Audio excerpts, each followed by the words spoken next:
There's one thing that first-time winter visitors visiting from colder climates don't realize about the Arizona Sonoran Desert.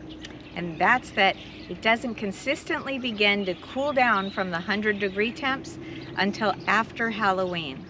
So if you think you're going to come out to Quartzsite or the nearby BLM land and do some boondocking, you're going to need air conditioning, and that's going to require power.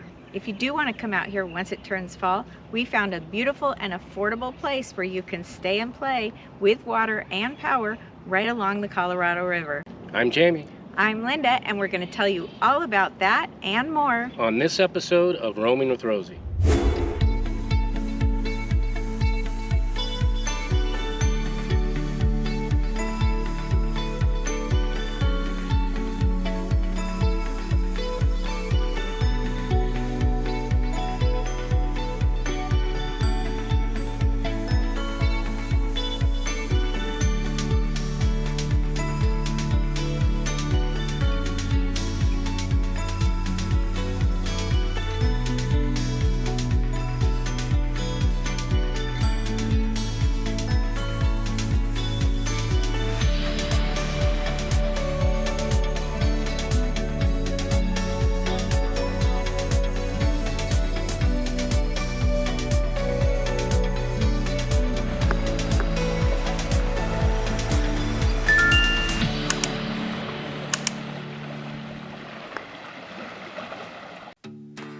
As the leaves begin to turn shades of gold and red, warning of the winter cold to come around most of the country, a migration begins. This is a human migration, specifically campers.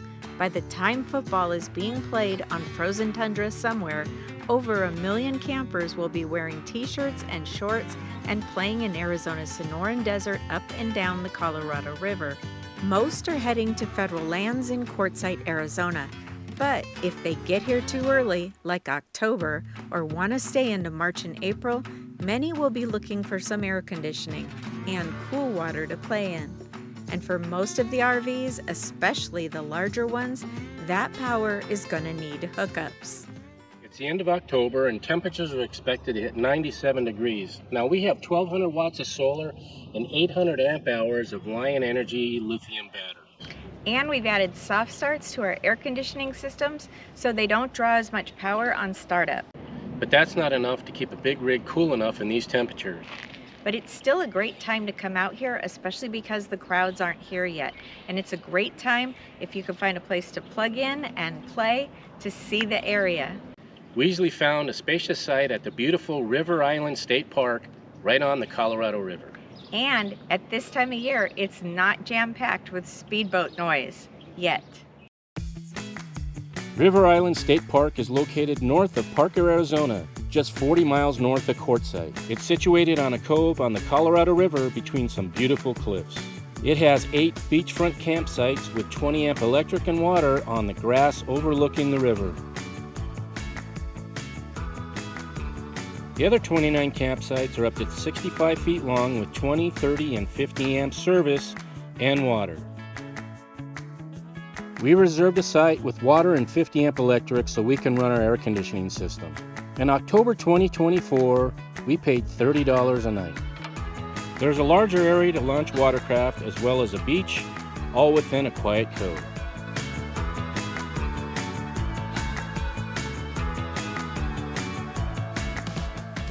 If you're enjoying this video, we hope you'll subscribe to see more of our RV and travel episodes.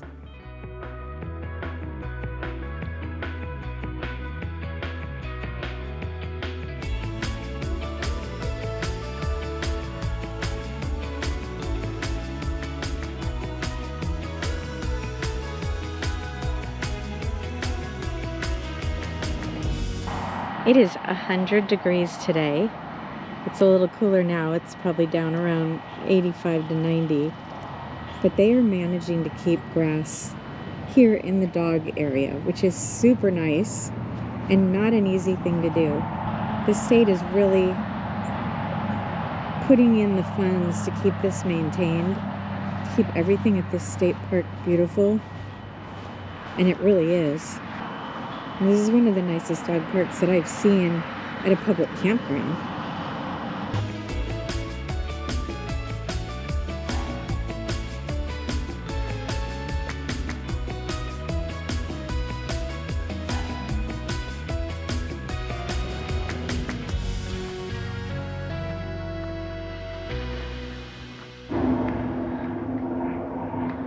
There's a rare interruption to peace and quiet. But seriously, I've been out here for about 30 minutes, and that's the first powerboat of any kind, or jet ski, whatever it is. Looks like a little teeny powerboat.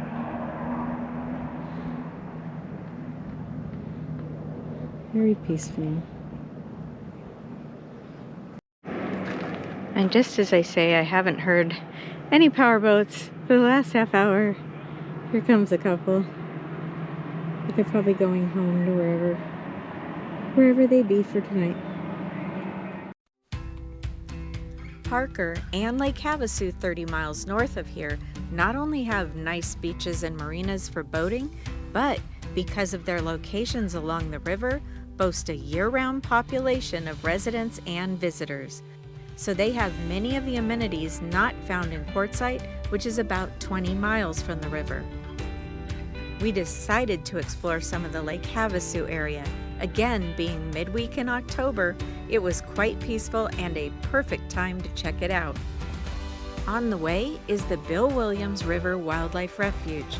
We had never stopped here before, and boy were we surprised.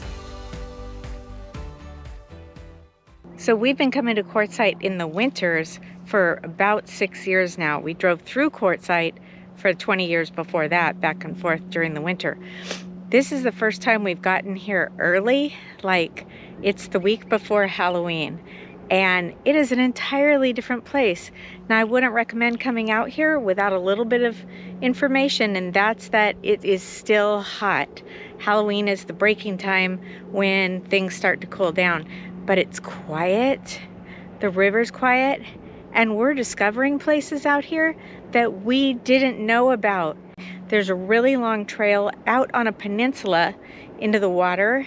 There is fishing piers and a fishing dock and all kinds of information here too about what kind of species and plant life is here. Picnic tables. I definitely recommend stopping by, at the very least, to come out and take a look at the river up close.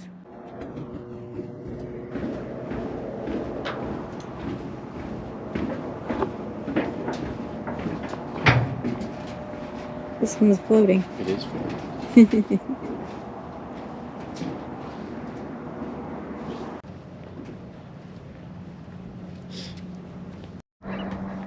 So this continues all the way out there, and I think that's the end of a peninsula. I don't think it connects with the mountain down there.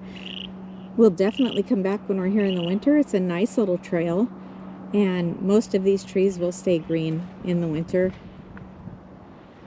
Of course, it'll be a lot busier if you're here on a weekend. It would be way busier on the river here, but it is midweek at the end of October, and it's beautiful and quiet.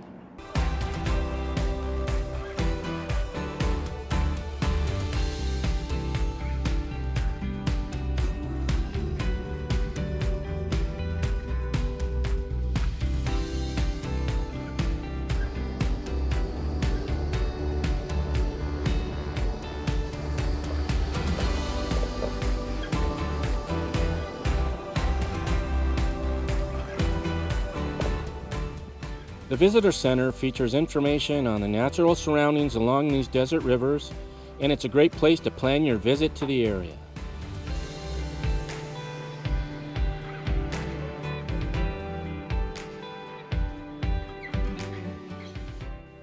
We continued our drive to Lake Havasu with views of Red Rock Buttes and glimpses of the Colorado River.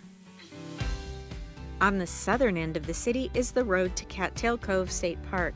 It's another of Arizona's beautiful campgrounds with a beach, where you can camp along the river shore and launch your boat.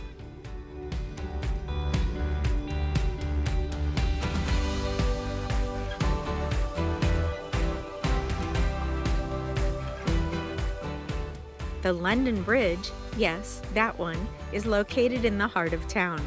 It's the most visited man-made attraction in Arizona. It was purchased from England by developer Robert McCullough in 1968, and its 10,276 granite blocks were shipped from London to Lake Havasu City via the Panama Canal and California's Long Beach Harbor. Inside the London Bridge is now steel framework, which was used instead of solid block to reassemble it, reducing its weight from 130,000 tons to just 30,000 tons. And the London Bridge has a span of 930 feet. The English Village was added and residential lots were sold up and down the river, establishing Lake Havasu City, which would continue to grow.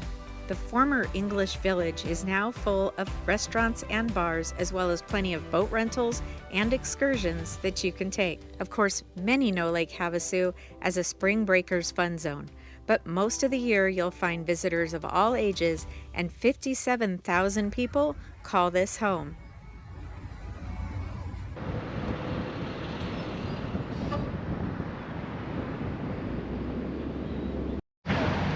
So Lake Havasu has one of the first things that you find when you come into Arizona, and that is an In-N-Out burger. So we don't travel all over in places. We don't travel in places where there's always an In-N-Out burger. So we see one here in Lake Havasu, and Jamie got off the road, parked, and we're going In-N-Out burger.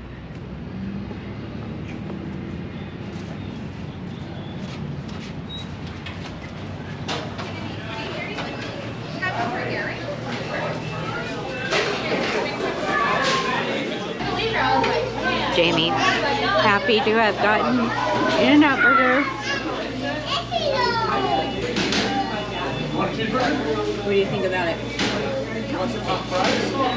It's great. Love In-N-Out. Been eating them since I was a kid.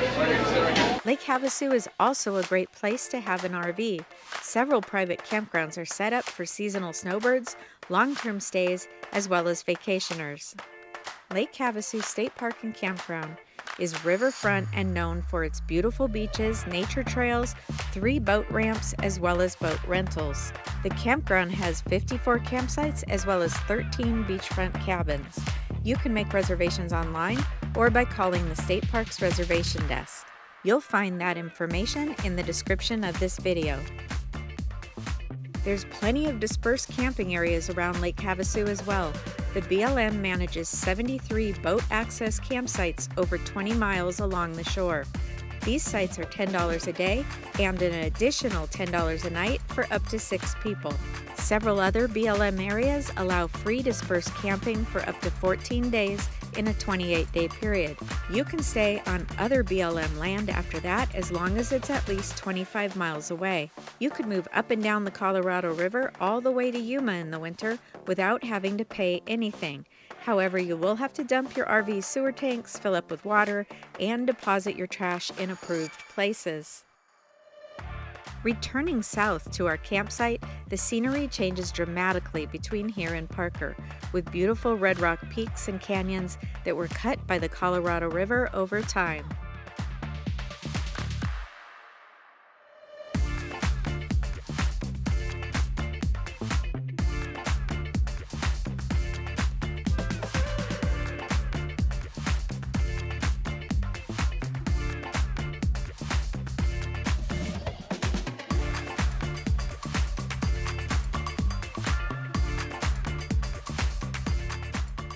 The next day, we headed down to Parker, Arizona. In our last episode, How to Do the Queue, we told you about going to Parker for supplies. This is where you're going to find the closest Walmart, Safeway Market, and many other services such as a small hospital. Parker is located within the Colorado River Indian Tribe's 300,000-acre reservation. Agriculture was their main enterprise, but the uncontrolled Colorado River created a lot of frustration, and there were early attempts at controlling it. Parker Dam was a result of this, and also part of a fight over the water rights between 7 states and Mexico, and it almost literally became a battleground. Because in 1934, the Arizona governor sent out the 158th Infantry Regiment to try to stop California from building the dam and hijacking the water in an aqueduct which would channel the water to Los Angeles. Finally, in 1963, the Supreme Court decided the case and cleared the way for Arizona to build an aqueduct from Lake Havasu to Tucson, bringing water to the growing farmland and residences. You can drive across the dam itself, although you're not allowed to stop anywhere on it. Oversized vehicles or those towing trailers are not permitted to cross the dam. The world's deepest dam is 320 feet high, with most of its height, or 73%, below the riverbed. It's 100 feet wide at its base, and it creates the 45-mile-long Lake Havasu. Parker is also the primary community for the Colorado River Indian tribes. The tribe owns and operates the Blue Water Resort and Casino, where we discovered an awesome brand new deal being offered to RVers. In fact, it's so great, we thought about keeping it a secret. So they have a new thing here at the casino. Let's see what they got. Nope, they charge you, but it's not bad. We're at Blue Water Casino, which is in Parker, Arizona. It's just about 30 miles north of Quartzsite. Right. And we thought we'd stop in and see what the casino's offering for this winter. And there's a great new deal. Yeah, it's all dry camping, but you can get, they said there's 20 spots down here by the river's edge. Yeah, right behind us. Yeah, and if you're a club member, you get it for, was it $15 a night or $75 a week? And that includes a $5 thing for the casino where you can go in and gamble. They give you, only one individual at your campsite gets it. And then they do a food credit. Food credit, so you get $5 off your food bill. And that's every day. That's every day that you're here. $5 a day. And you get access to the swimming pool. Yeah, and the swimming pool is indoors. Look at this pool. So if you dry camp here, so $15 per night with a card and $17.50 without. So $15 per night, or they have a weekly rate of $75 with a club card. With a club card, and so you can actually camp down right at the river, possibly have a cabana, and possibly have a charcoal grill, and you can use this pool indoors in the winter. They're getting it all ready for winter right now. They're redoing it. But yes, we are undercover. It's an indoor pool. But with that view, you could forget that you were indoors. Nice. There's a bar, there's all kinds of stuff there. So you have access to the pool. And the thing I asked, and this is important, it's an indoor pool with a whole glass wall that you can see out to the river. Right. So you don't want an outdoor pool in January out here. It can get pretty darn cold. Yeah. And the other thing they have is they also have a gym. So that's included in your stay. So your $15 includes access to the gym. I looked at the gym. It looks like there's elliptical machines and stuff like that. It's not a full-blown gym where you're gonna have weights and Smith machines and stuff like that, but it's something to do any kind of exercise if you wanted to do some exercise out here. So. Not only that, then if the spots down here aren't available, or you don't want to spend $15 a night, for $10 a night, you can go up in their upper parking lot. Everything the same except for you just aren't on the riverfront and you aren't close to the bathrooms. Right. There is no access to showers or anything like that. So you just have access to using that stuff. You'll have to do your shower like you normally do if you're dry camping. Right.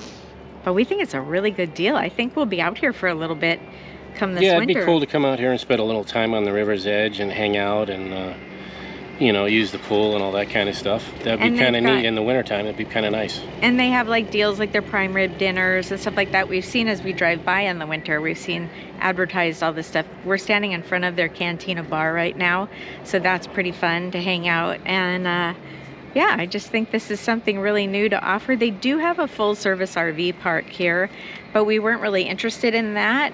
This got our attention. Right. We really hope you enjoyed this video, and if you found it helpful, we'd really appreciate it if you'd share it with your friends and family on social media. And if you're not yet a subscriber, hit that subscribe button. And ring that bell so you'll be notified whenever we release new content. And make sure to leave a comment, that way you can be part of the conversation. Until next time. We'll see ya. We'll see ya.